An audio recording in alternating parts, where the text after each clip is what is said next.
ay karapat-dapat mahalal bilang PRO sa pagdating ko sa inyo ang platapormang magbibigay ng ma-interest sa bawat taga-commercial.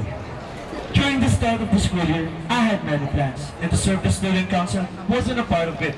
I was just like any other students, just going with the flow, taking no notice of our essay's shortcoming.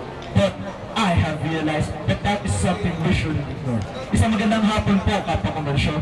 I am Robert Vince Roby Salas, your PRO under the banner of Salakot. As your PRO, I am here to deliver an outstanding service and governance through involvement and empowerment. For student involvement and empowerment, my first platform, Negosyo, or Fund sa Komersyo, will expose the students to the different areas of business. For example, for entry students, we could give them factory tours for finance, touring Bangko Sentral, etc.